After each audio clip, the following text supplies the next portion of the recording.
నమస్తే, నేను మీ గోపి. ప్రస్తుతం మనతో పాటు ఉన్నారు సుప్రీంకోర్టు అడ్వకేట్ సాయికృష్ణ ఆజాద్ గారు ఉన్నారు. ఆయనతో మాట్లాడారు. సార్ నమస్తే అండి. నమస్తే గోపి గారు. సార్, ఈ మధ్యకాలంలో మనం చూస్తూ ఉన్నాం, ఒకటే ఇంట్లో ఉంటారు భార్యాభర్తలు. వాళ్ళ మధ్య ఏదో చిన్న చిన్న గొడవలు కావచ్చు, చిన్న చిన్న విభేదాలు కావచ్చు. సో దానివల్ల వాళ్ళు మానసికంగా కావచ్చు, లేకపోతే శారీరకంగా చాలా రోజులు దూరంగా ఉంటారు. వాళ్ళ మనసులో విడాకులు తీసుకోవాలని ఉంటారు, బట్ ఎలా తీసుకోవాలో తెలియదు. సో ఖచ్చితంగా తీసుకోవచ్చు అంటారా విడాకులు?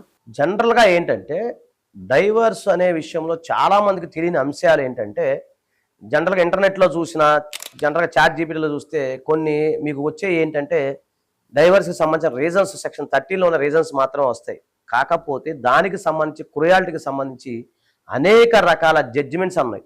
ఉదాహరణకి మీరు అడిగిన ప్రశ్నలో చాలా మంచి ప్రశ్న అడిగారు. ఇది చాలా మంది అనుభవిస్తున్నారు.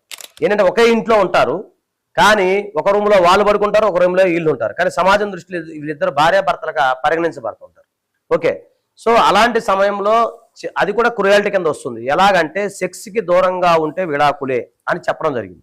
అంటే మౌన వ్రతాలు, మౌనంగా ఉండటం కూడా. అలాగే పిల్లల పేరు మీద పెట్టి తిడతా ఉంటారు. అదేవిధంగా వాళ్ళకి సరైన ఫుడ్ సపోర్ట్ చేయకపోవటం, అలాగే భర్త అనే వ్యక్తిని పట్టించుకోకపోవటం. ఇక అది అంటే చెప్పుకోలేరు. చాలా మంది ఒకే రూఫ్లో ఉంటారు, చెప్పుకోలేని స్థితిలో బాధలు పడతా ఉంటారు, ఎవరు చెప్పుకోలేని స్థితిలో ఉంటారు. అలాంటి సందర్భాల్లో అది కూడా క్రుయాలిటీ కిందకు వస్తుంది అని చెప్పేసి రకరకాల జడ్జిమెంట్స్ మనకు ఉన్నాయి. దాని ప్రకారంగా మీరు ఖచ్చితంగా డైవర్స్ ఫైల్ చేసుకోవచ్చు.